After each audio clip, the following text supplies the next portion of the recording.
Bismillahirrahmanirrahim. Assalamualaikum warahmatullahi wabarakatuh.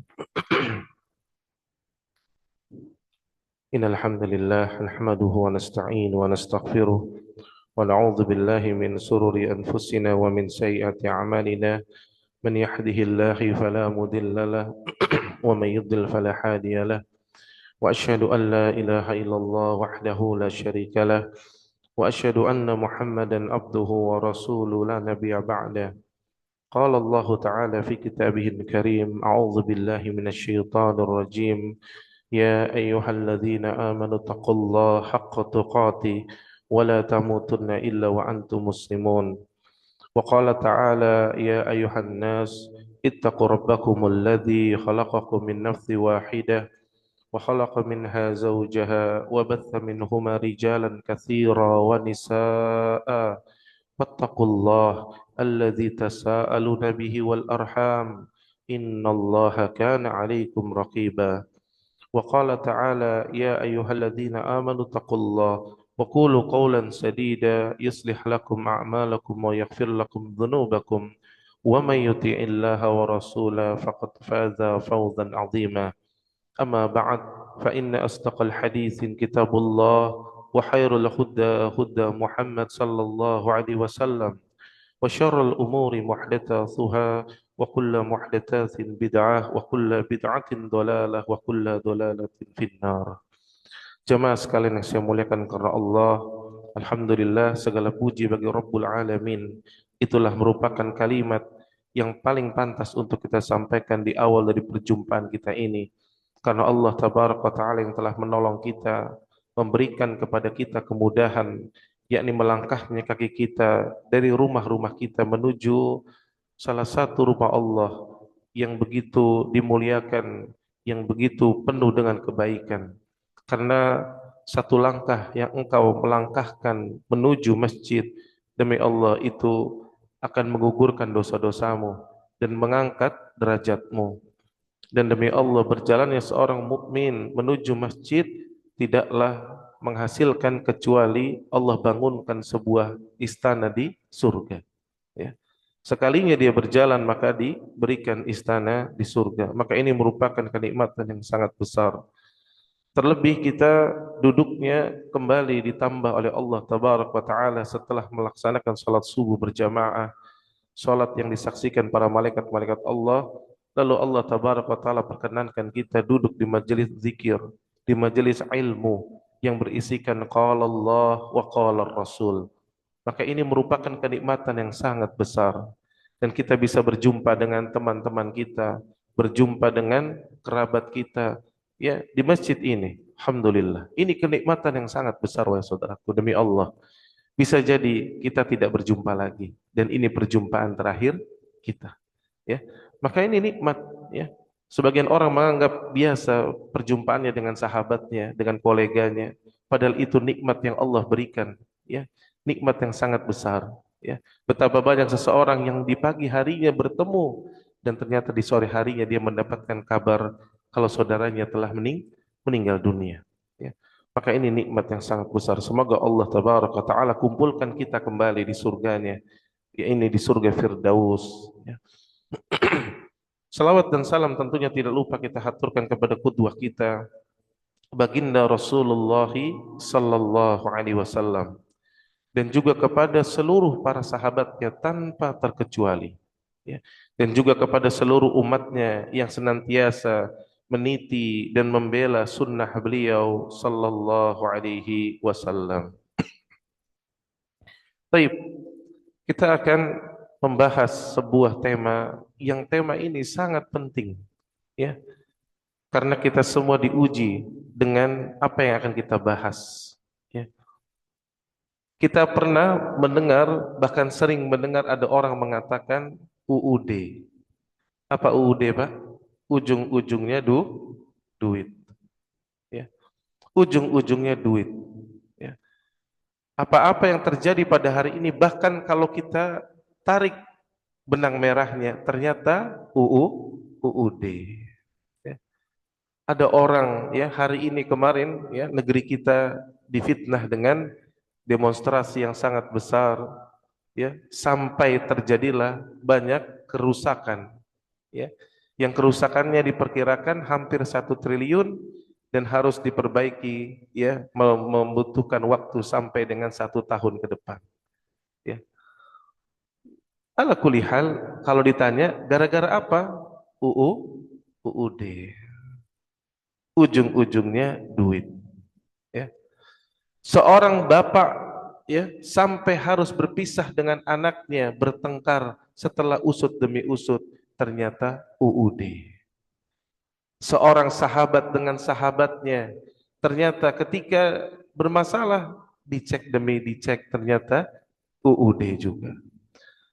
Bahkan tidak hanya orang awamnya, ahli ilmunya, ustadznya, kiainya, ternyata ketika terdapat masalah, pas dicek-cek, mereka berseteru, ujung-ujungnya gara-gara duit.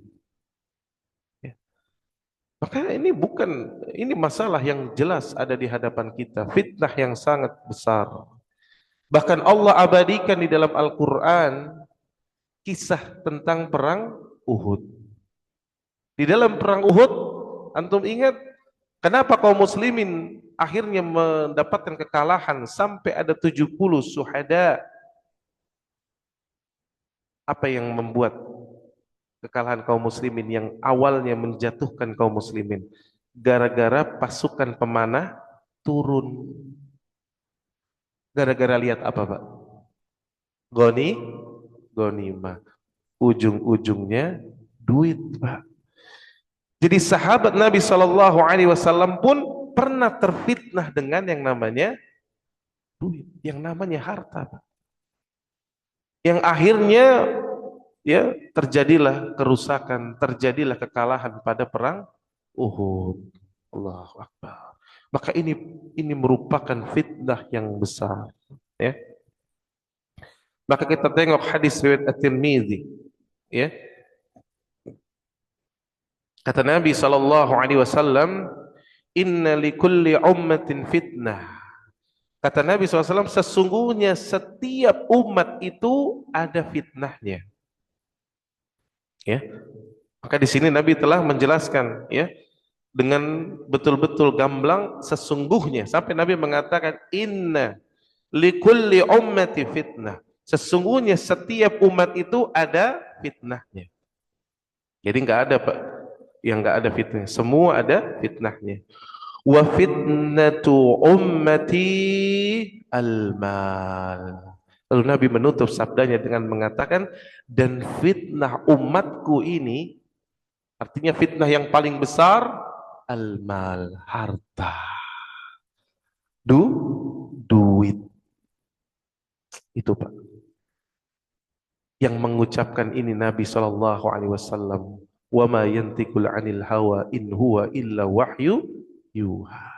Beliau tidak berkata-kata dengan hawa nafsu kecuali semuanya itu wahyu. Maka Nabi sallallahu alaihi wasallam telah menegaskan dan memberikan kabar kepada kita, seolah-olah beliau ingin mengatakan, wahai umatku, hati-hati dengan fitnah duit.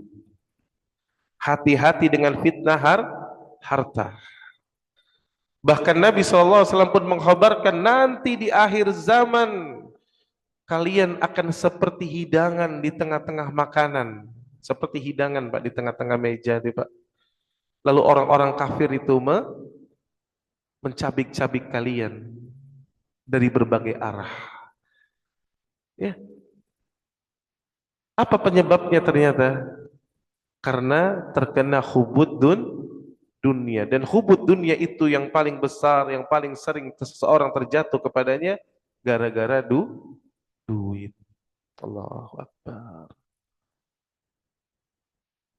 Hari ini orang bisa berubah gara-gara duit, ya.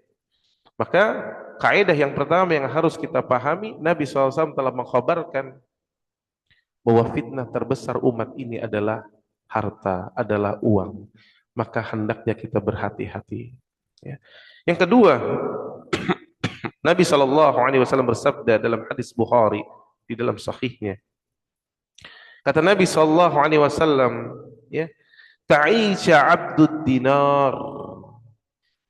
wa abdu dirham wa abdu khamisah. Lihat, Nabi SAW mencela tiga kondisi manusia. Yang pertama, ta'isa abdud dinar. Celaka kata Nabi SAW, hambanya dinar. Wa abdud dirham, yang lebih kecil dari dinar ternyata dirham. Dan juga hambanya pakaian. Terjadi nggak hari ini, Bu? Terjadi. Banyak orang ketika telah berjumpa di hadapannya, qala Allah Ta'ala wa qala Rasulullah sallallahu alaihi wasallam, namun di sampingnya ada dinar, ada dirham, ada khamisah. Anda tanya, kebanyakan manusia ambil yang mana, Pak? Jujur, kebanyakan manusia akan menghampiri dinar wa dirham wa khamisah. Ya kan? Yang didatangi apa? Emas, perak, dan pakaian. Ini kenyataannya. Hatta orang berilmunya, ya, sebagian apa dai, ya, terbukti, ya, ketika diundang, ya, di masjid-masjid kecil jadwal selalu penuh. Ketika diundang di masjid besar ada jadwal? Ada. Kenapa? Amplopnya beda. Ini kita terbuka padanya, ini seperti itulah kenyataan. Ya. Oleh karena itu, hendaknya seseorang bahkan yang berdakwah sekalipun ingat, dakwah adalah ad-dakwah ilallah. Jangan jadikan dakwah untuk mencari ma'isyah. Nah, para ulama dahulu bekerja mencari ma'isyah, bukan mencari ma'isyah dengan dakwah. Dakwah memang dakwah. Dakwah itu engkau menghabiskan bahkan hartamu, menghabiskan waktumu untuk menegakkan kalimat la ilaha illallah. Namun apa yang terjadi? Banyak orang menjadi hamba dinar wa dirham wa khamisah. Ini faktanya. Maka hati-hati wahai saudaraku. Dan kita tidak perlu menunjuk orang, lihat diri kita. Kalau kita, Pak, masih suka, ya, ketika harta kita itu bertambah, bertambah dan bertambah, lalu hati kita terasa girang, riang, ya, luar biasa. Tapi sementara tatkala kehilangan sholat tahajud, kehilangan membaca Al-Quran satu hari miss, satu juz, kehilangan murojaah, tidak membaca hadis Nabi Sallallahu Alaihi Wasallam, kehilangan satu pekan tidak silaturahim kepada kerabat, kepada keluarga, itu dianggap biasa-biasa saja, hati-hati. Berarti sudah menjadi hamba dinar wa dirham wa khamisah. Pakaian, begitu pentingnya pakaian, harus merek ini, harus merek itu. Tasnya harus, ibu-ibu nih, apa, Hermes, Dior. Wah. Kalau enggak itu, kalau udah pakai Hermes rasanya kayak udah gimana. Padahal tetap aja cuman bawa gituan. Emang nggak jadi Superman juga gitu. Tetap mencret juga, kena flu juga, kan gitu kan? Coba sadarlah kita. Ya. Maka harta itu luar biasa. Ya. Oleh karena itu, ya, seseorang hendaknya dia betul-betul berpikir jangan sampai dia binasa. Karena di sini bahasanya ta'isha itu maknanya celaka yang menyebabkan kebinasaan. Jadi kalau diterjemahkan tuh ta'isa abdud dinar wa dirham wa khamisah, itu Nabi mengatakan binasalah, gitu loh. Celaka yang membawa kebinasaan, binasalah tuh hamba dinar, hamba dirham wa khamisah. Saya pernah menceritakan di sini mungkin, ya, kisahnya Nabi Isa alaihissalam, ya, yang berjalan dengan ada 3 orang yang mengikutinya, ingin belajar tadinya, tapi terfitnah dengan harta, dengan sedikit harta. Itulah manusia, ya. Walaupun ini kisah Israiliyat, kita ambil faedahnya, tapi tidak kita imani secara utuh, tapi kita boleh ambil ibrahnya, kata para ulama. Nabi Isa alaihissalam berjalan dengan 3 orang yang ingin mengikutinya. Maka ketika itu mereka lapar, maka Nabi Isa alaihissalam memberikan beberapa dirham. Coba kamu beli roti di pasar. Salah satu di antara mereka pergi. Maka ketika mereka pergi, mereka mendapatkan sebetulnya berapa? 3 potong roti. Maka ketika mendapatkan 3 potong roti, dia sudah saking laparnya, dia tergoda, maka dia memakan roti yang pertama. Salah satu potongan roti itu dia memakannya sampai habis. Datang kepada Nabi Isa alaihissalam membawa 2 potong roti. Nabi Isa alaihissalam ingat beliau Nabi, tentunya selalu mendapatkan bisikan dari Jibril alaihissalam. Maka Nabi Isa alaihissalam dengan sabar yang mengatakan, di mana potongan roti yang ketiga? Lalu orang itu mengatakan, la, tidak, aku hanya mendapati 2 potong dengan uang itu. Nabi Isa alaihissalam sabar. Berjalan Pak, sampai mereka mendapati di hadapannya, dalam satu riwayat adalah kambing, dalam riwayat yang lain adalah semacam rusa, demikian. Maka Nabi Isa alaihissalam berdoa, mengangkat tangannya kepada Rabbul Alamin, minta rizki kepada Allah. Antum tahu apa yang terjadi? Itu kambing di hadapannya Pak, menyembelih dirinya sendiri, menguliti dirinya sendiri. Lalu seketika di situ berdiri, lalu dipanggang dengan pemanggang dirinya sendiri. Ajib. Maka orang-orang itu langsung mengatakan, ya subhanallah, masya Allah, kami bersaksi engkau adalah utusan Allah, engkau adalah Rasul Allah. Lalu Nabi Isa alaihissalam mengatakan, di mana potongan roti yang ketiga? Ini mukjizat lihat di depan nih. Apa yang terjadi Pak? Orang itu tetap mengatakan, aku hanya mendapatkan 2 potong roti. Masih nggak mau ngaku. Makan deh tuh sampai kenyang Pak. Makan sampai kenyang. Habis itu mereka berjalan lagi. Sampai di hadapannya ada sungai. Dan Nabi Isa alaihissalam hendak menyeberangi tempat itu sementara tidak ada perahu, tidak ada sesuatu apapun. Maka Nabi Isa alaihissalam mengangkat tangannya lagi berdoa kepada Rabbul Alamin, minta pertolongannya kepada Allah Jalla wa'ala. Apa yang terjadi? Dijadikan oleh Allah seketika sungai itu terbelah, Pak. Dan di bagian tengahnya langsung kering. Melihat hal yang begitu menakjubkan, mereka pun mengatakan, Subhanallah, Masya Allah, kami bersaksi engkau Nabi Allah. Apa kata Nabi Isa alaihissalam? Di mana potongan roti yang ketiga? Mau ngaku? Enggak mau ngaku juga Pak. Lah, aku hanya mendapatnya 2 potong roti. Masih jalan lagi nyebrang. Sampai sudah di seberang berjalan, maka di depannya ada 3 bongkah batu. Maka Nabi Isa alaihissalam berdoa kepada Allah untuk menjawab segala sesuatunya. Maka tiba-tiba 3 bongkah batu ini Pak, yang cukup besar-besar, itu menjadi emas. Allahu Akbar. Maka berkatalah mereka, Subhanallah, Masya Allah, kami bersaksi engkau adalah Nabi Allah. Maka ketika itu Nabi Isa belum bertanya Bu, orang itu langsung ngaku, aku ya Nabi Isa alaihissalam, akulah yang memakan potongan roti yang ketiga. Mendengar hal itu Nabi Isa alaihissalam langsung mengatakan, baik, kalau begitu engkau ambil 3 bongkah emas ini, silakan ambil, tapi jangan ikuti aku lagi.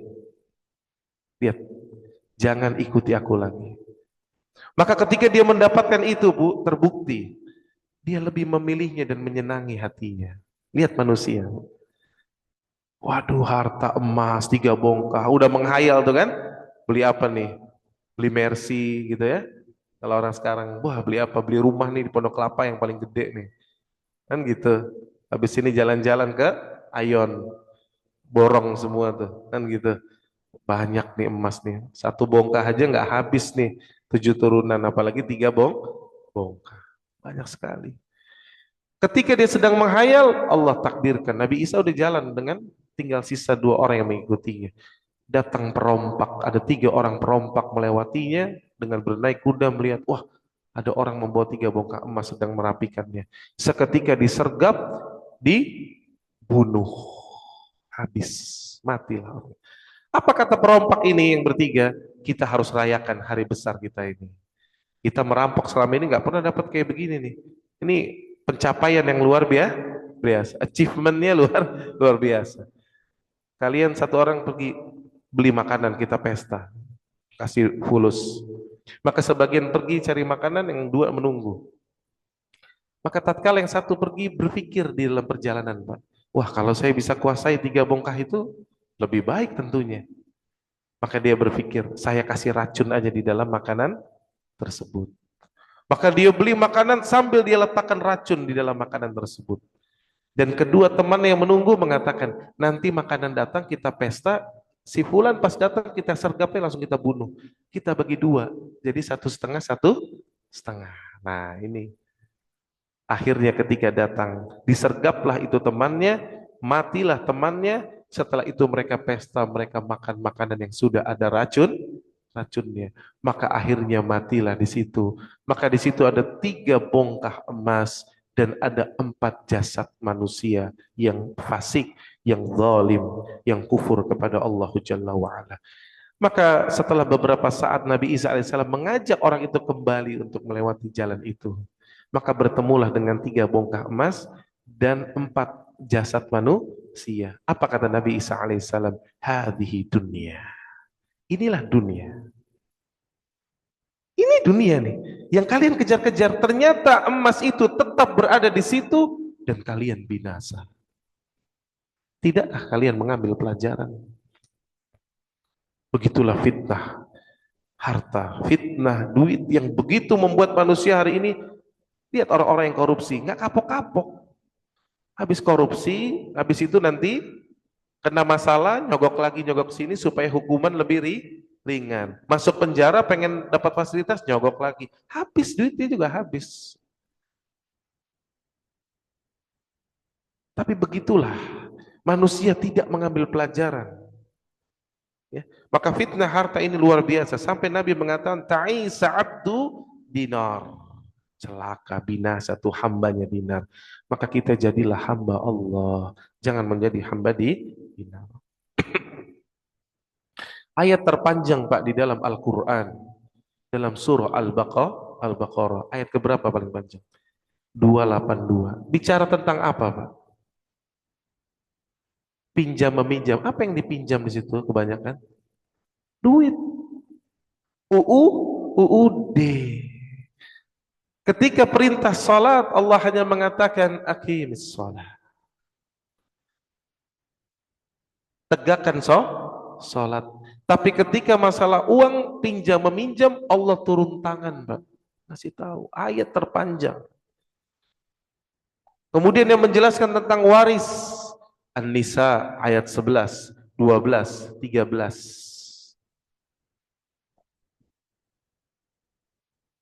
Dan ayat 14-nya Allah sudah ingatkan, kalau kamu ikuti ini hukum Allah, surga. Ayat 15-nya, kalau kamu tidak mau ikut, maka kekal di dalam neraka khalidina fiha. Tapi lagi-lagi pertanyaan saya, ketika bagi waris kebanyakan kaum muslimin di Indonesia, ikut syariat apa ikut hawa nafsu? Nah, bagi rata kan?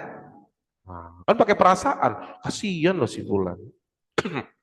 Masa gedean dia kan nggak gitu, harus padahal Allah yang bagi. Kenapa Pak harta waris itu yang bagi Allah Pak? Karena konsepnya sederhana Pak. Ketika kita lahir di dunia ini, kita bawa apa? Pertanyaan saya. Nggak bawa apa-apa. Lalu kata Allah, kami yang merizkikan kepadamu, melebihkan sebagian kamu dengan yang lain. Kan gitu. Berarti yang ngasih harta siapa? Allah. Dikasih fasilitas nih untuk hidup. Ketika dia mati, maka seluruh pinjaman itu kan Allah ambil lagi kan? Kan udah selesai. Maka yang boleh membagikan harta yang dititipkan ini siapa? Yang ngasih dong. Allah yang bagi, itu konsepnya. Toh kenapa jadi keturunan yang pada ribut? Warisan ini kan harta gratisan, Pak. Yang datang dari Allah tiba-tiba datang. Kan gitu. Jadi nggak usah ribut harusnya. Ikuti syariat Allah. Ya. Hitung dengan benar, keluarkan sudah wasiatnya, bayarkan hutangnya, sisanya bagi sesuai dengan syariat Islam. Selesai. Tapi apa yang terjadi? Lagi-lagi karena masalah uang menjadi hambanya dinar, ya, sampai ada seseorang bahkan mengaku menjadi ahli waris tunggal. Iya. Dan itu anehnya bisa keluar. Ya. Ini pengalaman saya pribadi, Pak. Ya. Ibu saya dulu salah satu ahli waris, ada kita punya tanah di Makassar. Lalu di sana ada kerabat saya mengaku sebagai ahli waris tunggal dan keluar dengan jumlah yang sangat besar. Ya sudah biarkan, akhirnya nggak lama mati orangnya. Kita katakan sampai berjumpa nanti di akhirat. Lumayan ada tabungan, ya kan? Setidaknya bisa dapat kebaikan dia, atau setidaknya dosa kita bisa kita lemparkan kepada dia. Ya akhi, jangan bermain-main dengan harta. Satu dirham yang haram engkau ambil demi Allah, itu menjadi hujah untuk apa? Membakarmu di api neraka. Satu dirham. Ada seorang ikut berjihad bersama Nabi SAW.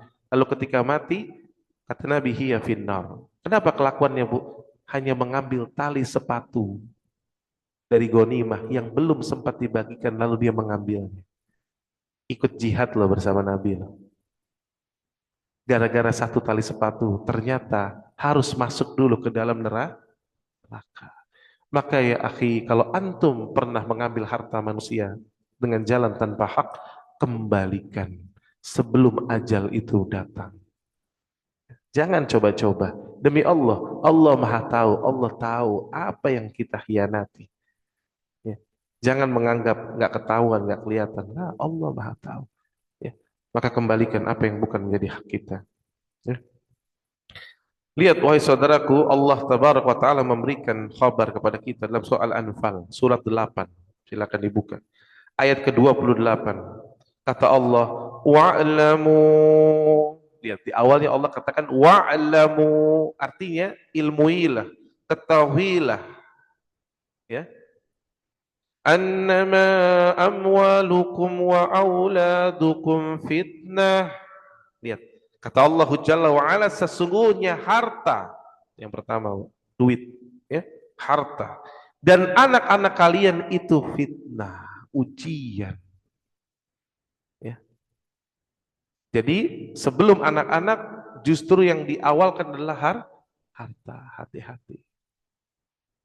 Ini merupakan fitnah. Dan mungkin sebagian orang ada yang mengatakan, oh yang terfitnah kan orang kaya aja. Enggak, Pak. Orang miskin pun ada yang terfitnah dengan harta, dengan uang. Gimana tuh terfitnahnya? Pertama, mereka suka berhayal. Sebetulnya mereka serakah dalam hati mereka. Kalau saya bisa dapat harta seperti si fulan, begini-begini, niscaya saya akan, saya mau foya-foya, saya mau beli ini, saya mau beli itu. Ada niat di dalam hatinya yang buruk. Ada orang-orang miskin yang tamak, yang serakah, banyak. Dan ada pula ternyata hamba Allah yang kaya, Pak. Kaya raya, tapi ternyata meletakkan kepalanya untuk sujud, mengucapkan subhana rabbiyal a'la. Lihat Umar bin Khattab radhiyallahu anhum membuka Syam. Ketika di zaman beliau membuka Syam. Tapi beliau bagaimana dengan harta? Kata beliau bahwa aku tahu harta itu ibarat tunggangan. Ya. Hari ini aku bisa di atas, besok bisa di bawah, dan aku tidak peduli, kata Umar bin Khattab radhiyallahu anhu. Lihat, tapi ada orang yang bernama Qarun, Fir'aun, yang hanya menguasai wilayah Mesir, Pak. Mana lebih besar kekuasaan Umar bin Khattab dengan Fir'aun? Umar, di zaman Umar, siapa yang baca sejarah? Umar membuka Syam. Syam itu termasuk Palestina, Suriah, besar. Takluk itu di zaman Umar bin Khattab. Tapi meletakkan kepala beliau subhana rabbiyal a'la. Sementara Fir'aun cuma menguasai Mesir, ana rabbukumul a'la. Ngaku sebagai Tuhan. Ya. Kemudian wahai saudaraku, fitnah harta ini Allah abadikan juga dalam surah yang hampir kita semua hafal. Surat At-Takatsur. Hafal kan? Semua hampir hafal. Alhaakumut takatsur hatta zurtumul maqabir. Telah melalaikan kalian, ya, dari perbuatan bermegah-megahan. Bermegah-megahan dengan apa? Dengan uang, dengan harta, ya. Sampai kemana? Hingga kalian masuk ke liang kubur. Artinya manusia ini memang suka dengan harta, Pak. Bayangkan di dalam sebuah riwayat kata Nabi sallallahu alaihi wasallam, apabila seseorang telah diberikan baginya dua lembah, isinya apa, Pak? Emas. Ini bukan 2 kilo, Pak. 2 lembah, isinya emas. Berhenti dia. Kata Nabi SAW, dia akan cari yang ketiga. Allahu Akbar. Makanya jangan heran, Pak, kalau melihat kok ada orang nih pejabat, kurang apa sih dia, kan ada orang ngomong gitu ya, masih korupsi aja, uangnya udah banyak, udah hartanya di mana-mana, rumahnya sudah di mana-mana. Nabi sudah kabarkan, Pak, 1500 tahun yang lalu, Pak, punya 2 lembah emas, niscaya dia akan cari yang ketiga. Kapan dia akan berhenti? Kata Nabi, hatta sampai mulutnya ditutup dengan at-turab, tanah. Ketika mulutnya sudah dimasukin tanah alias mati, baru dia berhenti. Allahu musta'an. Itulah manusia, ya. Maka kalau menjadi hambanya dinar dan dirham akan seperti itu. Namun tidak bagi orang-orang yang menjadi hamba Allah Jalla wa'ala. Harta baginya adalah jembatan menuju akhirat. Lihat Nabi SAW, ya, memuji Abu Bakar As-Siddiq ketika hijrah. Kata Nabi SAW, aku hijrah itu seluruh pahalanya diborong sama Abu Bakar As-Siddiq. Kenapa? Tunggangannya dari Abu Bakar As-Siddiq. Allahu Akbar. Perbekalannya disiapkan oleh Abu Bakar As-Siddiq. Bahkan penunjuk jalannya budaknya Abu Bakar As-Siddiq radhiyallahu anhu. Allahu Akbar. Diborong sama Abu Bakar As-Siddiq. Hartanya dijadikan jembatan untuk, ya, menuju akhirat. Pantas beliau mendapatkan gelar yakni Asy-Siddiqu Akbar, orang yang membenarkan apa yang dibawa oleh Nabi sallallahu alaihi wasallam, ya. Baik. Allah tabaraka taala juga mengatakan harta, ya Pak, itu akan menimbulkan kerugian apabila seseorang, ya, terpalingkan dari zikrullah. Artinya mengingat Allah, ya. Antum bisa buka dalam surat Al-Munafiqun. Dalam surat Al-Munafiqun di ayat yang ke-9, Allah memanggil orang-orang beriman. Ya ayyuhalladzina amanu, dipanggil, wahai orang-orang yang beriman. La tulhikum amwalukum wala auladukum an dzikrillah. Lihat. Janganlah harta dan anak-anak kalian memalingkan kalian dari zikrullah. Ya. Kenapa yang demikian? Karena kata Allah, "Wa may yaf'al dzalika fa ulaika humul khasirun." Karena mereka itu pasti akan menjadi orang-orang yang merugi. Rugi. Kenapa rugi, Pak? Karena harta itu tadi semua akan ditinggalkan. Anak-anak pun akan ditinggalkan. Yang tersisa hanya amal salih, yaitu zikrullah. Padahal Bapak Ibu, perhatikan baik-baik kaidahnya, Bu. Allah mengatakan, ala bizikrillahi tatma'inul qulub. Sesungguhnya hanya dengan mengingat Allah, engkau zikir kepada Allah, zikrullah, maka dengan itu kalian akan mendapatkan ketenangan, kebahagiaan yang sesungguhnya. Ya. Dan zikrullah ini luas. Jadi zikrullah itu bukan orang cuma megang tasbih terus antum subhanallah, subhanallah, subhanallah. Bukan begitu. Ya. Tapi zikrullah itu dalam hidup antum, dalam langkah antum, apapun itu dikaitkan semuanya kepada Allah. Dan orang yang senantiasa zikrullah, mengingat-ingat Allah, dia pasti beruntung. Gimana nggak beruntung, Pak? Semua jawabannya ada. Orang yang senantiasa mengingat Allah, dia tahu kunci jawabannya. Dia tahu mau kemana. Dia akan tenang. Ngelihat orang, contohnya misalnya ada orang punya rumah besar, punya mobil bagus. Orang yang zikrullah, dia tenang. Dia nggak hasad. Dia nggak memikirkan gimana saya dapat itu, enggak. Tapi dia ingat, bukankah di surga akan lebih baik? Dan bukankah apa yang Allah takdirkan untukku itu lebih baik? Dan dia ingat bahwa sifat yang terbaik adalah qanaah.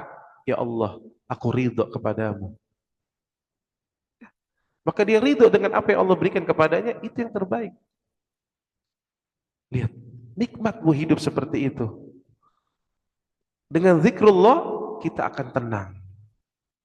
Harta yang kita dapatkan sedikit apapun, akan Allah berkahi. Karena ada rasa qanaah. Tapi kalau tidak, dan dipalingkan justru, harta itu menjadi orientasi kita. Berapa banyak orang bermaksiat kepada Allah gara-gara anak-anaknya. Apa yang terjadi? Maka dia pasti akan merugi. Pasti akan rugi. Maka harta ini sangat berat. Ya. Bahkan apa buktinya harta itu menjadi fitnah untuk mengazab bahkan Bapak Ibu sekalian. Antum buka dalam surat At-Taubah ayat 55. Lihat bagaimana harta Allah jadikan siksaan untuk orang kafir dan orang munafik. Kata Allah tabaraka wa taala pertama, "Fala tu'jibka amwaluhum wala auladuhum." Lihat, dalam potongan yang pertama Allah katakan, janganlah harta dan anak-anak mereka. Anak-anak mereka siapa nih? Orang-orang kafir dan orang-orang munafik. Membuat antum kagum. Jangan kagum kata Allah. Memang benar. Coba sekarang anda tanya sama antum semua. Orang kaya nomor satu di dunia, orang kafir, orang mukmin? Kafir. Anak-anaknya Pak, top-top Pak. Dari sisi dunia ya. Cakep-cakep mungkin, ganteng-ganteng ya. Terus apa diberikan oleh Allah harta yang banyak, kedudukan. Bahkan jadi artis mungkin. Kan gitu. Kata Allah, jangan sekali-kali engkau takjub. Jangan engkau kagum. Kenapa demikian? Innama yuridullaha liyu'adzabahum bima fil hayati dunya wa tazhaqal anfusuhum wa hum kafirun. Lihat, kata Allah karena sesungguhnya maksud Allah itu hanya untuk menyiksa mereka. Disiksa, Bu. Di dalam kehidupan dunia disiksa dan kelak ketika mereka mati, mereka dalam keadaan kafir dan artinya akan masuk neraka. Cuman buat nyiksa, Pak. Lihat orang-orang kafir hartanya, Pak. Saya di dalam menjalankan bisnis, Pak. Pasti kita mau nggak mau, saya pasti akan berhubungan juga dengan orang-orang kafir, pengusaha-pengusaha orang kafir. Setiap ketemu, Bu, sama pengusaha orang-orang kafir, isinya keluhan. Aduh, Pak, tahun ini kayaknya usaha turun ya, Pak ya. Semua keluhan. Hatta datang pakai mobil Mercy pun masih ngeluh. Hah? Kasihan kan? Kasihan. Saya katakan enggak, saya biasa-biasa aja. Alhamdulillah. Ya. Ngeluh aja. Semua isinya keluhan. Kenapa? Karena mereka tanpa sadar ada bahasa yang diindah-indahkan, dibuat seolah-olah bagus, tapi sebetulnya itu adalah bahasa keserakahan. Kalau dalam bisnis apa Bu? Makanya mereka selalu inginnya growth bahasanya tuh. Kita harus growth. Tahun depan growth berapa persen nih? Ini bulan September itu udah sibuk loh, perusahaan-perusahaan asing tuh udah bikin forecast buat tahun 2026. Bahkan ada yang bikin organic, istilahnya tuh organic forecast itu sampai 3 tahun ke depan projectionnya. Saya tanya kadang-kadang, Pak masih yakin hidup 3 tahun ke depan? Ya, pikirannya jauh banget Pak, 3 tahun Pak, demi yang namanya duit. Dan Allah siksa. Lihat, mereka sudah punya 100 miliar misalnya di perusahaannya. Allah letakkan di matanya 200 miliar. Miskin rasanya dia. Akhirnya sikut sana, sikut sini. H3 katanya. Apa H3? Halal, haram, hantam. Ambil semua. Supaya mencapai target. Padahal mereka nggak sadar mereka sedang dibudaki dengan ketamakan, keserakahan. Islam bukan melarang kita untuk maju, Pak. Harus. Kita pun berbisnis maju. Lihat Umar, Utsman bin Affan, Abdurrahman bin Auf radhiyallahu anhuma, mereka melakukan perdagangan besar, harta mereka luar biasa banyaknya. Tapi gimana caranya yang membedakan? Mereka itu betul tetap berusaha sebaik-baiknya, namun mereka serahkan semuanya kepada Allah. Mereka tidak menghitung semuanya serba angka. Tidak. Mereka pun bersedekah, membantu fakir miskin. Tapi bagi orang-orang kafir tidak. Mereka menumpuk, menumpuk, menumpuk dan akan merasa hebat ketika namanya ditulis di majalah Forbes. Kan gitu. Ranking berapa loh? Gitu. Wah, Anda ranking 7. Wah, saya udah ranking 3. Nah, padahal yang ranking 2 pun di Indonesia makannya pecel, Pak. Bener. Makannya cuma pecel ternyata. Bapak bayangin, punya saham segitu banyak, punya perusahaan di mana-mana, ternyata pas ditanya, apa makanannya Pak? Makan pecel aja. Kalah kan sama antum kan? Antum pulang balik pagi sore kan? Tunjang, rendang, turun semua tuh kan? Coba jujur, ya kan? Dia cuma makan pecel, Bapak Ibu. Coba, sadarkah kita? Dan Nabi SAW telah mengatakan, dunia, nikmat dunia itu cuma 3. Perhatikan, jangan tertipu ya. Apa 3 itu? Aman kita hari ini. Sehat badan kita. Dan ada makanan hari ini. Itu ternyata 3 tuh. Cuma itu, Pak. Jangan tertipu jauh-jauh. Aman kita hari ini. Coba Pak, kita punya harta sebanyak apapun kalau sudah tidak aman. Suara dentuman bom di mana-mana. Bisa nikmati uang kita? Habis. Atau dikejar-kejar sama KPK. Udah nggak enak hidup. Ya. Nah, kabur. Atau dikejar-kejar pendemo. Kabur, nggak enak Bu. Punya rumah semewah apapun udah nggak enak. Kan gitu kan? Aman kita, tapi sakit kita. Nggak usah bicara sakit ginjal, sakit stroke, nggak usah Bu. Sakit gigi aja tuh. Bisa hari ini makan tunjang kalau sakit gigi? Nggak bisa, udah aduh. Eh, baru sakit gigi Pak. Dan yang ketiga ada makanan hari ini. Kenapa makanan hari ini? Karena kita semua sepakat hari esok belum tentu hari kita. Nikmati hari ini yang Allah berikan, beramal salihlah, berdoa dan bertobat atas dosa-dosa kita yang kemarin. Itu dunia cuma sampai situ, Pak. Jangan tertipu. Ya. Maka kita mencari harta, cari, boleh. Tapi mencari harta tujuannya untuk akhirat, bukan untuk menumpuk-numpuk di dunia. Ya.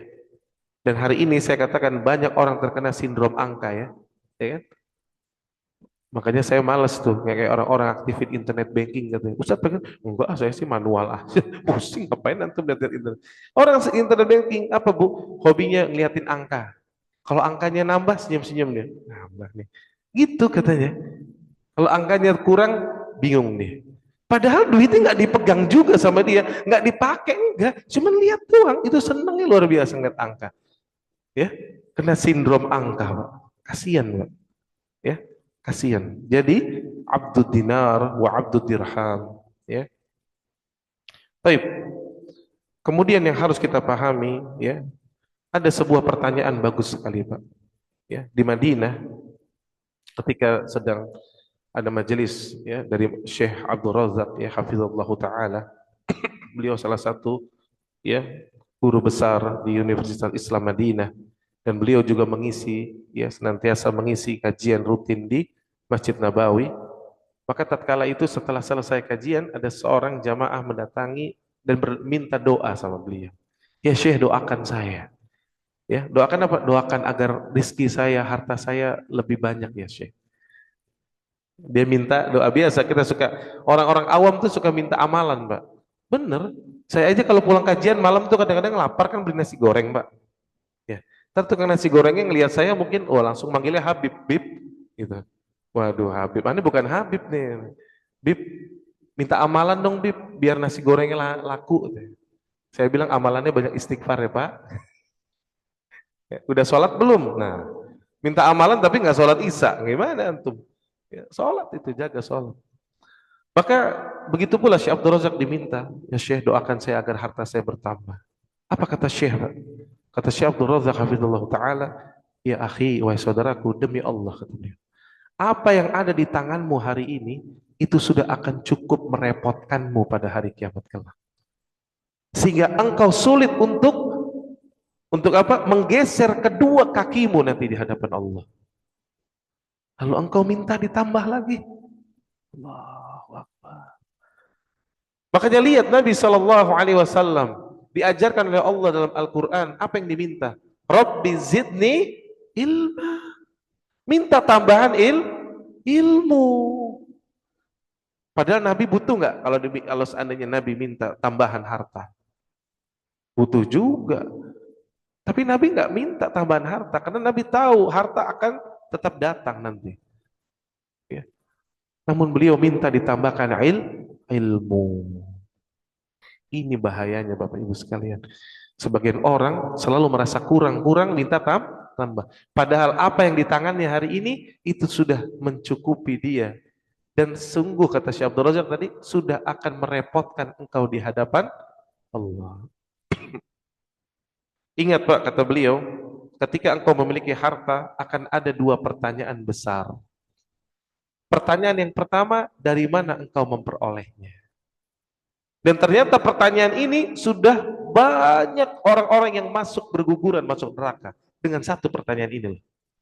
Baru satu. Dari mana engkau peroleh? Ternyata banyak yang tidak lulus verifikasi.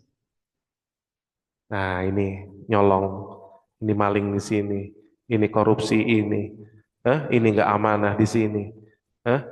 Ketahuan semua. Akhirnya apa? Berguguran masuk neraka.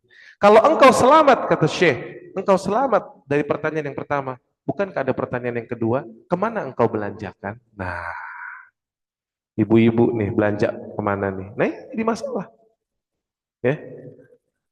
Jangan sampai sudah dapat hartanya dari yang halal, tapi belanja ini ke jalan yang haram.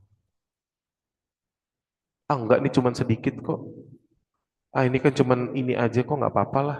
Jangan bilang nggak apa-apa. Demi Allah, 1 dirham saja yang engkau belanjakan akan ditanya oleh Allah Jalla wa'ala. Ya. Maka jangan seseorang bermudah-mudah dalam masalah harta. Makanya Allah sifati orang beriman itu gimana dalam Al-Quran. Mereka menginfakkan hartanya gimana? Tidak berlebih-lebihan, tapi juga tidak menahannya. Tapi berada di pertengahan. Itulah sifat orang-orang beriman. Maka bagaimana kita menyikapi harta? Ya, secara zat harta itu tidak dicela dan tidak dipuji, Bu. Secara zat. Nabi Shallallahu Alaihi Wasallam bahkan pernah berdoa, Allahumma inni a'udzubika wa min syarri fitnatil ghina wa syarri fitnatil faqr. Jadi Nabi minta dilindungi. Ini hadis yang muttafaq alaih, Bukhari Muslim. Kata Nabi SAW, ya Allah, sesungguhnya aku berlindung kepadamu dari yakni fitnah, dari kesulitan, dari fitnah kekayaan, dan juga dari keburukan-keburukan kemiskinan, kefakiran. Jadi Nabi berlindung, diberikan dari fitnah kekayaan,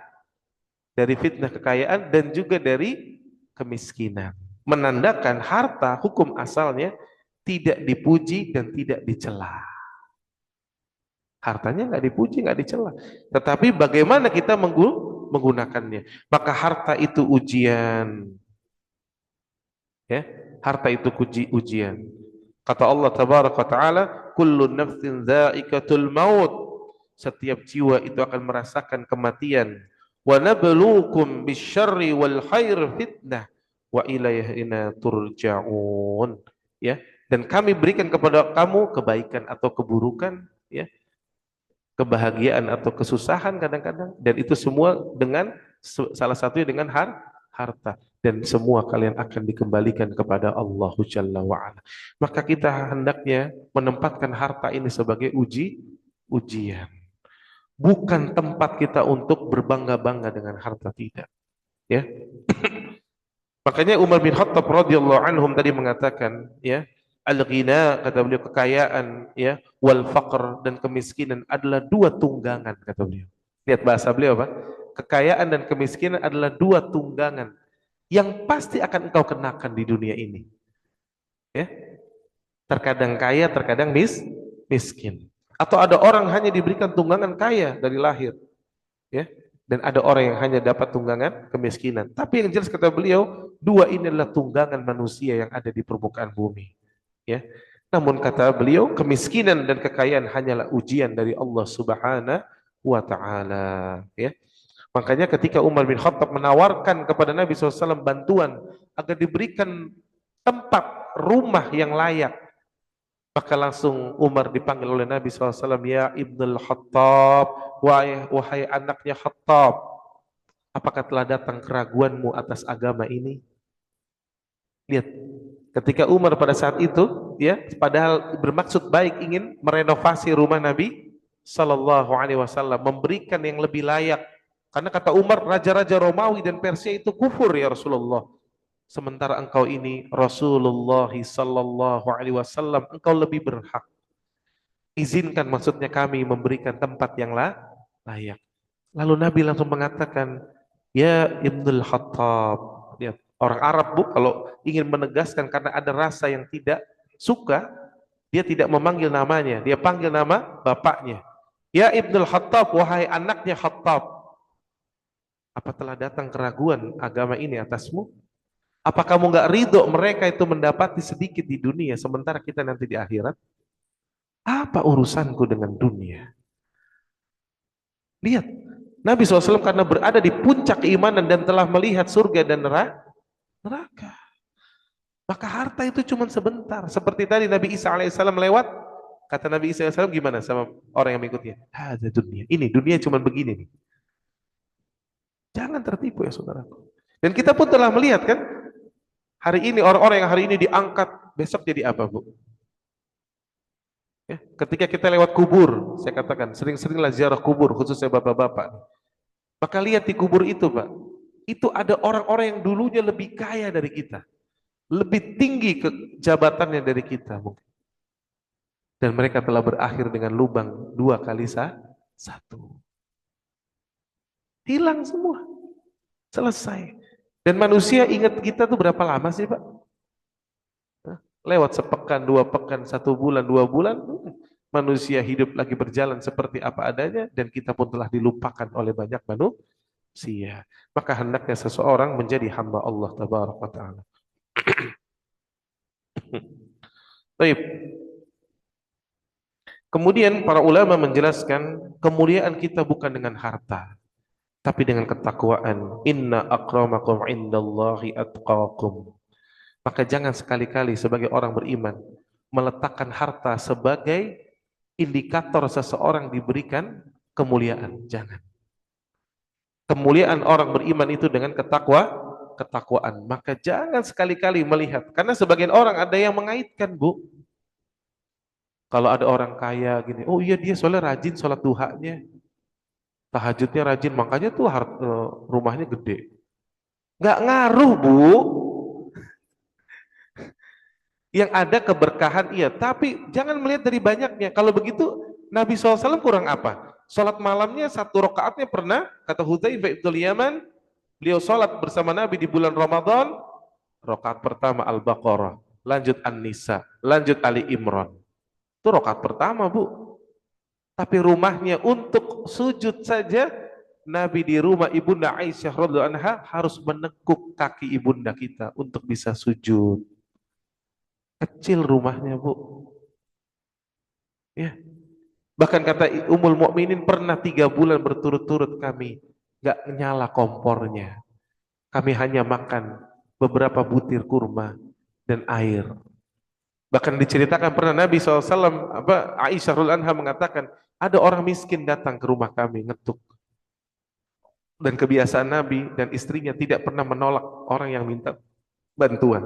Kata Aisyah, aku cari-cari makanan tuh nggak ada. Bayangin coba, nyari-nyari di rumah nggak ada, sampai ketemu hanya tinggal 1 butir kurma, 1 butir.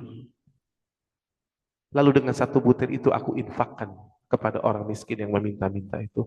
Allahu Akbar. Bayangin Bapak Ibu. Kalau antum kan cari makanan pojok sana biskuit, pojok sana regal. Banyak banget makanannya, makanya gemuk-gemuk, ya kan? Pas cek lab trigliserid tinggi, kan gitu kan? Kenapa trigliserid tinggi? Karena banyak ngemil, itu kan? Kalau ibunda kita susah, cari sana cari sini nggak ketemu makanan di mana ya? Sampai ketemu cuma satu butir kurma. Allahu Akbar. Ya. Maka begitulah mereka dahulu, kehidupannya begitu zuhudnya, ya. Kemudian butuh kesabaran, Bu, menghadapi harta. Butuh kesabaran, ya, untuk menghadapi harta. Kenapa? Kata Allah dalam surat Al-Adiyat, ya, di ayat yang ke-8, wa innahu lihubbil khairi lasyadid. Dan sesungguhnya manusia itu sangat bakhil, sangat pelit karena cintanya kepada harta. Maka punya harta itu harus sabar. Sabarnya artinya apa sabar, Pak? Sabar menjalankan di atas perintah Allah. Ketika antum bersedekah, itu butuh sabar loh. Kalau nggak sabar, nggak sedekah-sedekah nanti. Ah, masa sedekah lagi nih, sayang lah, anak nyarinya susah, kantongin aja. Butuh sabar. Butuh sabar. Bersedekah itu butuh sabar. Ada keluarga susah, bantu, butuh sabar. Kadang-kadang setan bisikin kan, ah dia aja orangnya gitu, nggak pernah ini, ngapain kamu bantu? Kan gitu kan? Coba pernah dengar nggak setan gitu kan? Bisikin antum, antum mau bantu nih, setan bilang, ngapain bantu dia aja nggak pernah menghargai antum, ngapain? Udah nggak usah. Tapi jangan seperti itu, sabar, terus berikan, terus berikan. Ya. Dan manusia mencintai tadi harta uang itu begitu luar biasa. Dalam surah Al-Fajr juga Allah ulang, ya, wa tuhibbunal malla hubba jamma, ya, dan kalian mencintai harta benda itu dengan kecintaan yang sangat berlebihan, kata Allah. Maka salah satu mencintai harta ini, Pak, ini perusak tauhid. Pahami, bukan main-main loh. Makanya kenapa kita harus bisa menyikapi harta ini dengan baik? Karena merusak tauhid. Seseorang yang mentauhidkan Allah Jalla wa'ala, kalimat la ilaha illallah, maka dia akan tidak akan menyembah dengan sesembahan apapun kecuali dia hanya menyembah Allah Jalla wa'ala, kan gitu. Tapi ketika telah menjadi hambanya dinar, apa yang dia sembah tadi? Dinar, harta. Sudah tahu ini nggak boleh. Allah katakan begini, Rasulnya katakan begini, tetap dia tempuh. Kenapa? Satu jawabannya, karena cinta harta. Ya Ustadz, kalau nggak gini mau gimana? Kalau nggak ikutin prosedur gini, nggak ikutin caranya, ya bisnis kita mati nanti. Sampai ada yang bahasanya apa? Sogok menyogok tuh. Bahasanya vitamin, Bu. Ya Ustadz, kalau nggak dikasih vitamin, kita nggak dibeli barangnya Ustadz. Mau nggak mau harus kasih vitamin. Inna lillahi wa inna ilaihi raji'un. Kalau yang menjadi staf, jadi karyawan, yang megang otoritas, ketika sudah dibeli, apa ngomongnya? Pak, ini kan kita udah beli, kita nggak dapat apa-apa nih Pak. Ya Allah, nggak dapat apa-apa ya. Ente dapat gaji itu tiap tanggal 1 itu apa namanya? Ya memang digaji untuk itu kan. Tapi minta lagi vendornya ditekan. Ya, ini banyak sekali nih, ya. Maka kata Allah Tabaraka wa Taala bahwa kalian mencintai harta dengan kecintaan yang sangat berlebihan, ya. Maka Nabi SAW mengatakan, "Fawallah," kata Nabi, sungguh demi Allah, lal faqra ahsya alaikum. Lihat, kata Nabi SAW, demi Allah, bukan kefakiran yang aku khawatirkan atas kalian. Jadi Nabi nggak khawatir loh kita fakir loh. Nabi nggak khawatir kita fakir, walakin. Akan tetapi apa yang aku khawatirkan atas kalian? Kata Nabi SAW, ahasya alaikum antubsata alaikumud dunya kama busitat ala man kana qablakum fatanafasuha kama tanafasuha wa tuhlikakum kama ahlakatkum. Justru kata Nabi, dibukakan bagi kalian harta-harta dunia sebagaimana orang-orang sebelum kalian. Lalu kalian berlomba-lomba memperebutkannya, berlomba-lomba untuk mendapatkannya, sehingga akhirnya harta itu membinasakan kalian sebagaimana telah membinasakan orang-orang sebelum kalian. Hadis Bukhari. Lihat Pak, Nabi sudah memperingatkan kepada kita. Dan hari ini terjadi nggak? Terjadi. Ya, terjadi. Bahkan runtuhnya khilafah Islamiyah. Gara-gara apa Pak? Gara-gara rebutan harta, kekuasaan. Jujur aja, sekarang kita nggak bisa bela saudara kita di Palestina. Ya, hampir seluruh penguasa, ya, kaum muslimin di negara-negara kaum muslimin semuanya pada mikir-mikir kalau mau lawan Yahudi. Pertanyaan saya kenapa? Karena dunia, karena sudah asik punya harta. Maka kita doakan pemimpin-pemimpin kaum muslimin agar kembali kepada sunnah Nabi Sallallahu Alaihi Wasallam. Ya, habis negeri kaum muslimin dibunuhi, dihabisi, tapi semua diam, nggak berani. Coba kalau seandainya tidak cinta kepada harta dunia, Indonesia kirim tentaranya TNI, kirim 10.000, Brunei kirim 5.000, Malaysia kirim 10.000, Allahu Akbar. Saudi kirim ya 10.000, Qatar kirim, Uni Emirat kirim, apa nggak ngeri itu Pak? Walaupun betul kita belum punya nuklir sekalipun, tapi kalau sampai mengirim tentara segitu banyak, gentar gak tuh musuh? Tapi kenapa nggak dikirim? Ah, nanti kan anggaran gini ya, nantilah. Ya, yang penting sekarang rumah saya sudah besar. Ya, udah lupa ya. Maka hati-hati wahai saudaraku, harta itu merusak tauhid seseorang dan bahkan membuat seseorang tidak peduli kepada sesama kaum muslimin. Kemudian kita berusaha dengan qanaah. Pertama tadi sabar, berusaha qanaah. Ya.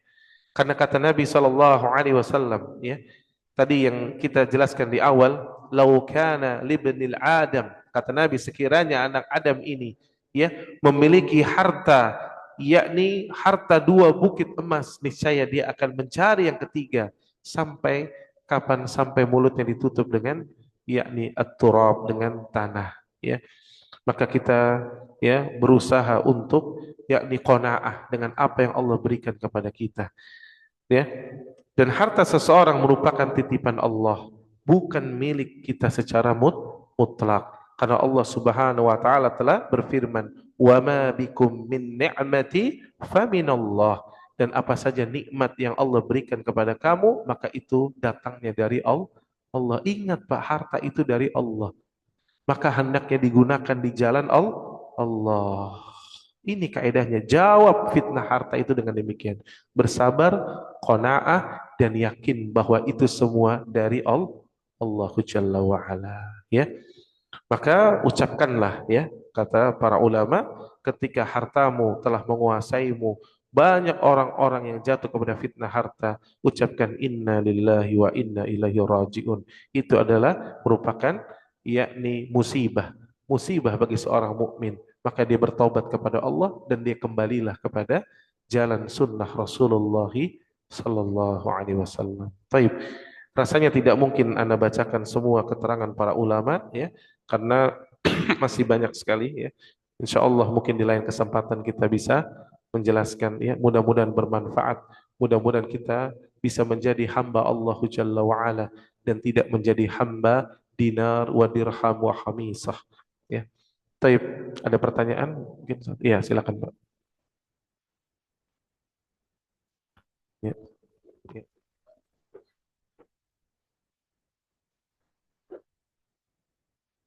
Hmm.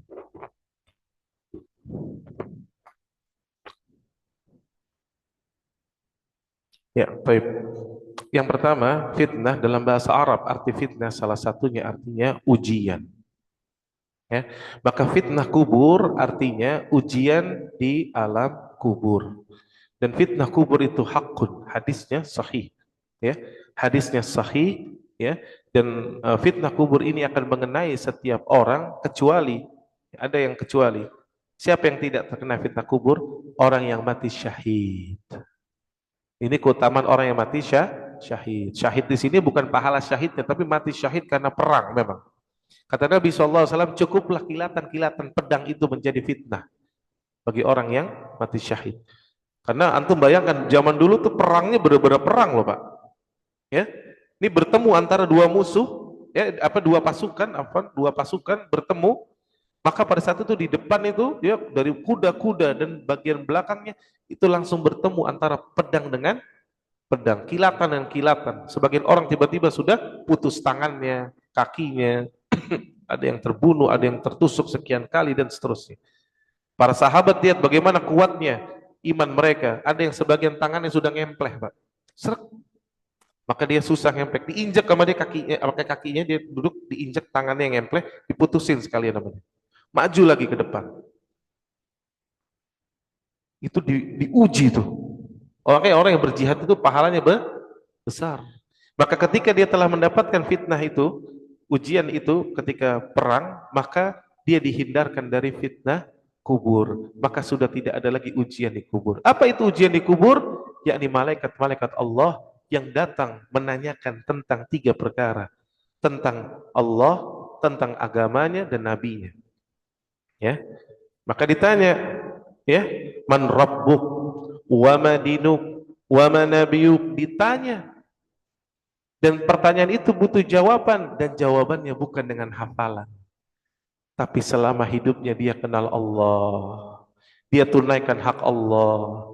Dalam hidupnya dia masuk ke dalam Islam, betul-betul menjalankan hukum-hukum Islam, dan dia mengikuti sunnah Rasulullah Sallallahu Alaihi Wasallam, bukan sunnah-sunnah yang lain. Dia ikuti, maka dia akan menjawab 3 pertanyaan itu dengan mudah. Itu namanya fitnah kubur, ya Pak ya. Jadi yang disebut dengan fitnah kubur seperti itu. Jadi ditanya. Taib. Cukup ya Pak ya? Oh ada Bapak, silakan Pak. Terakhir ya.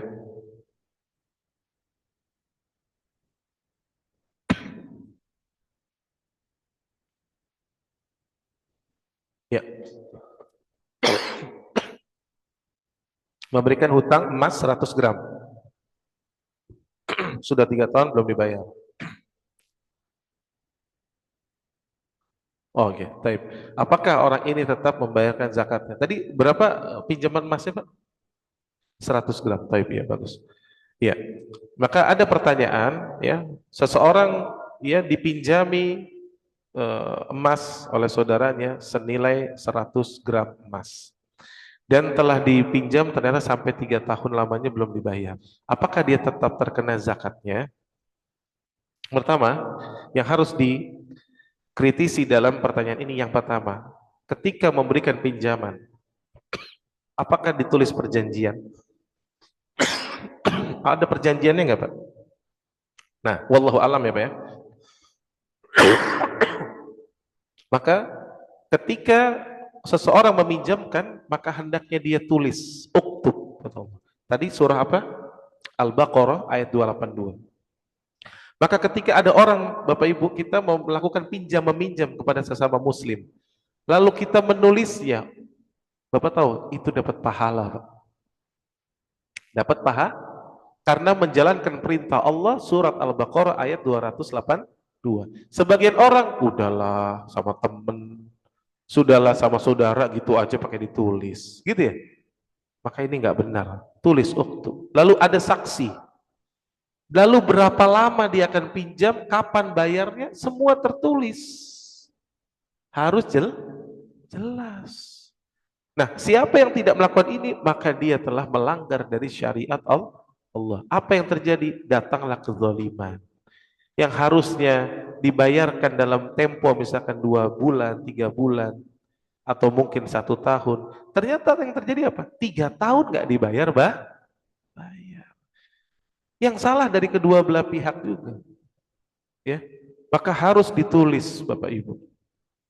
Ya, kalau orang yang meminjam itu, ya dalam Islam nih Bu, orang yang meminjam itu kita lihat memang dia punya kemampuan untuk membayar. Jadi orang kalau mau minjem ya harus mikir Pak dalam Islam. Antum misalnya mau minjem dari 100 gram emas. Artinya antum memang punya penghasilan yang memungkinkan membayar 100 gram emas. Jadi kalau enggak, jangan. Lihat Nabi SAW di akhir hidupnya. Ketika beliau butuh untuk makan, nggak punya fulus. Beliau pinjam atau gadai? Gadai, karena beliau tahu beliau udah nggak punya penghasilan. Akhirnya beliau menggadaikan baju perangnya dengan seorang Yahudi. Ya, jadi kita juga harus sadar diri kalau minjem. Punya kemampuan nggak untuk bayar? Kalau nggak punya, jangan pinjam. Ya, meminjam itu sesuai kadar kemampuan. Itu yang pertama. Nah, ketika tadi orang pinjam 100 gram, let's say deh, kita anggap aja ditulis lah, ya, karena ini seorang muslim, anggap dia tulis. Setelah 3 tahun nggak dibayar-bayar, ya, bagaimana? Maka dia akan mendapatkan pahala memang. Pertama, apa? Orang yang meminjamkan harta kepada saudaranya dalam waktu tempo, misalnya 1 tahun tadi, misalkan ya 100 gram emas saya pinjamkan 1 tahun. Maka ketika dia pinjamkan karena Allah, dia mendapat pahala yang pertama, seperti bersodakoh setengah dari harta yang dia pinjamkan. Berapa tuh? 50 gram. Seperti menginfakkan 50 gram emas, pahalanya seperti itu. Besar nggak tuh? Besar. Makanya memang kalau ada saudara kita butuh pinjaman, pinjemin Pak. Kalau kita mampu. Nah, kalau udah sampai waktu tempo, dia nggak bisa bayar Pak. Masuk misalkan bulan yang kedua, yang ketiga, belum bisa bayar. Apa yang terjadi? Allah berikan pahala tambahan, yakni seperti berinfak sebesar pinjamannya tersebut. 100 gram emas. Bulan kedua belum bisa bayar lagi, 100 gram emas lagi pahalanya. Bulan ketiga, 100 gram emas lagi. Allahu Akbar. Ya, kalau dia kasih uzur, ya udah nanti aja nggak apa-apa, nanti aja nggak apa-apa, nanti aja nggak apa-apa. Sampai ketika dia sampai uzur ujung, ternyata nih orang nggak bisa bayar juga. Dia bangkrut habis, selalu dia katakan saya nggak punya apa-apa.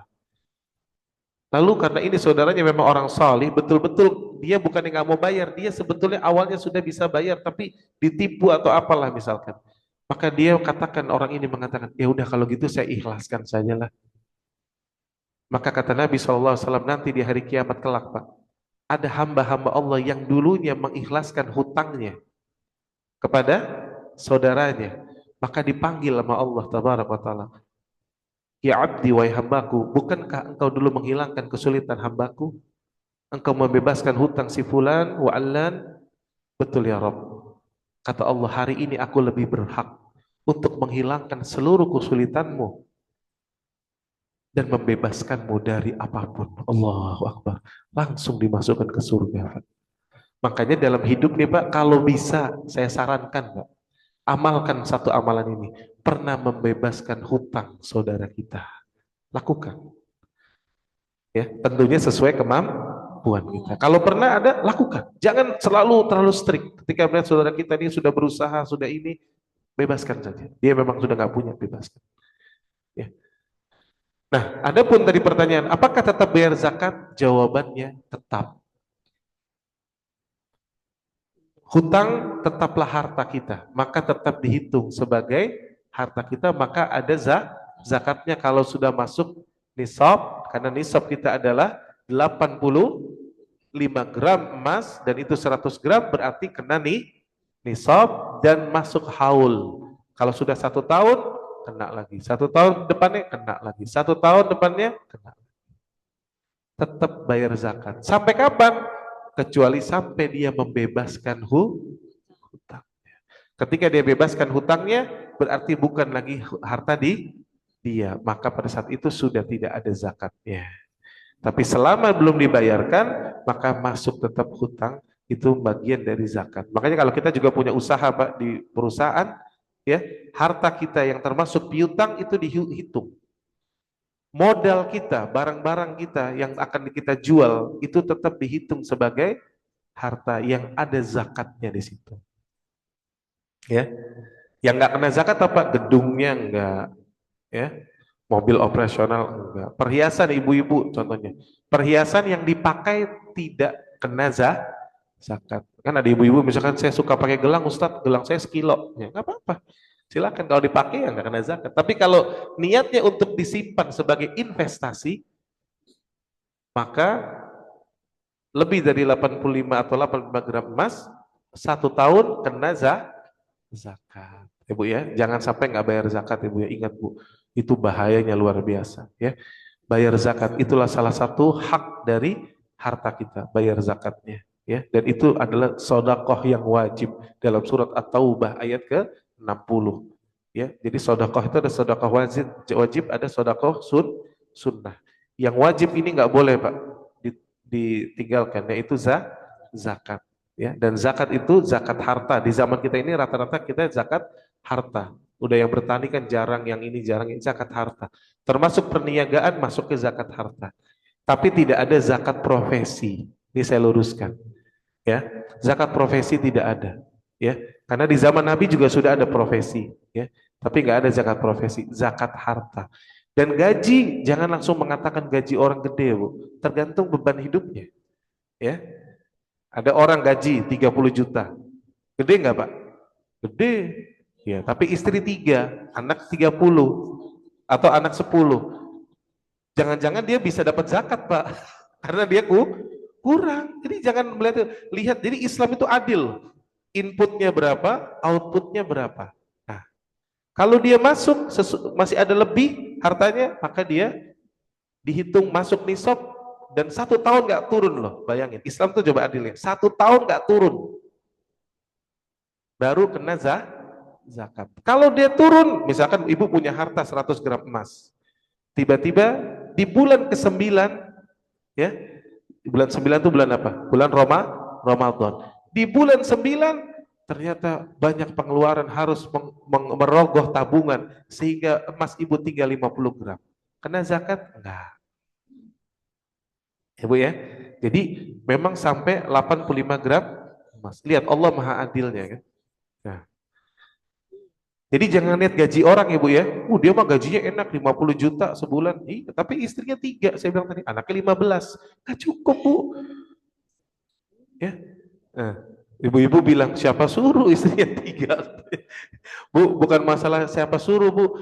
Allah sudah takdirkan. Makanya saya sering katakan ya, kalau ada saudara kita yang diuji oleh Allah sampai punya istri lebih dari 1, jangan dicela Bu, tapi didoakan dan ya kita berikan doa, maksudnya kita doakan agar Allah berikan dia jalan keluar.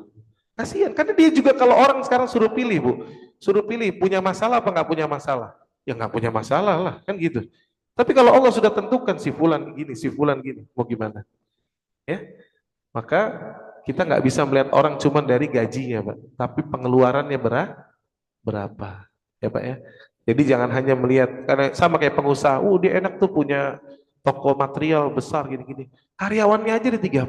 Kadang-kadang karyawan yang dapat THR, dia nggak dapat THR, dia nombokin pakai duit dia buat bayar THR karyawannya.